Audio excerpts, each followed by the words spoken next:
Well, my mom used to drag me around the world when I was a kid, and so rock and roll also gets you out of the house. But rock and roll can get you so far. Maybe if you're Metallica, you can kind of pick the country.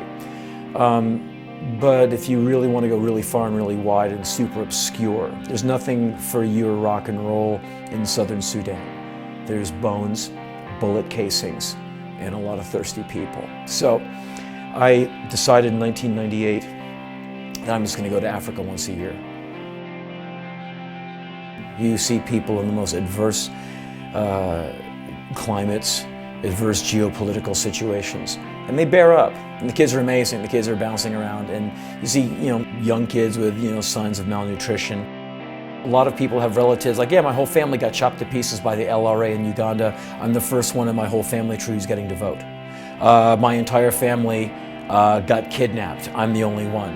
I sure miss my dad. I mean, you hear stories like this, person by person. I mean, mind-blowing, jaw-dropping tales of epic sadness. So you see how long wars last. You see what global climate change really looks like. You see the backhand of globalization. And so all of these things are magnified 1250x in some of these places, and people just, their choices are live or die. Here in America, you're probably not going to die of thirst unless you lock yourself in a basement and want that to happen. Other parts of the world, they lost 5,000 kids this year in one small part of Sudan just from the malaria. Because the kids, they dry up real fast, the diarrhea. And so life is a different value there. You're driving down Sunset Strip in your car thinking, well, what do I have to complain about? Well, nothing. Trying to explain to a Dinka tribesman the concept of life insurance. There's no words in his language. I'm going to put money away for later? Like, ask him about like a lawyer or a vacation. Like, I'm going where? Water skiing?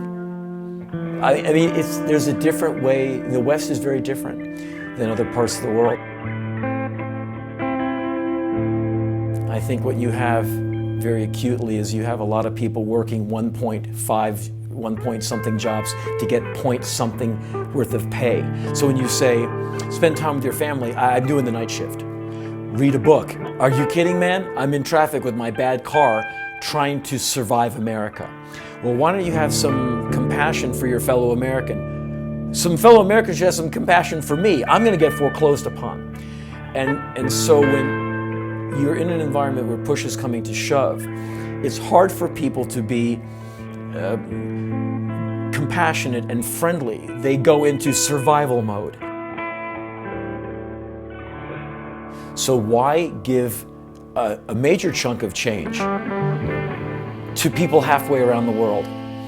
That is the test of just how awesome you are to see beyond your next bag of groceries, to look at the world in this tremendous wide shot and say, okay, in a way, we have to look out for each other. The benefit tonight here for Drop in the Bucket, it's multifold. Sure, we need everyone's money, because water is life. That's that. You and I, we die very, very quickly without water. Doesn't matter who you vote for, what neighborhood you come from, without water, you die. But for me, beyond that, it's an awareness thing that I crave. I want people to understand why they're here. You are, in fact, saving lives. You are changing the world. So this is much more than a benefit.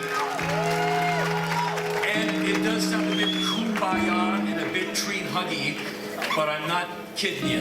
You are my heroes, because this is how we define ourselves in this century, my friends. We define ourselves by these great acts of human kindness. We show that we are not brutal. We show that we are better than these awful, nasty warmongers, that we will help people we may never meet thousands of miles away in a continent halfway around the globe. You are making a difference for these people. Everything that you do has impact. I say this at big festivals I speak at. I go, look, this is your time. This is your century. You're not getting out of this one. Neither am I. These are your people. This is your tribe. These are your constituents. These are the people you're doing your life with. These are your peers. And look where you are and look what you're doing, because you're the ones who are making the big changes in this century. And I want this to be the century where finally Homo sapiens, the species, figures it out, that war should be made obsolete, that renewable energy should be at the front of everyone's list of values. It's these young people who are going to be senators and congresspeople and presidents and mayors and governors, people who are aware that America is not the only country in the world, it's part of the world, not the world itself. And they're the ones who are going to make the change. It's a test of your bravery and your courage and your civic and moral backbone.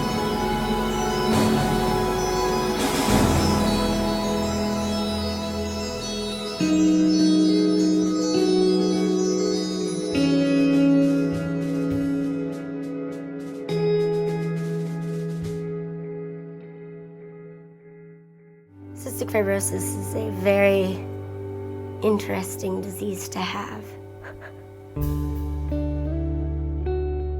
Basically, it affects your entire body, but primarily your lungs and your pancreas. And then it also blocks off my digestive enzymes, so I have to take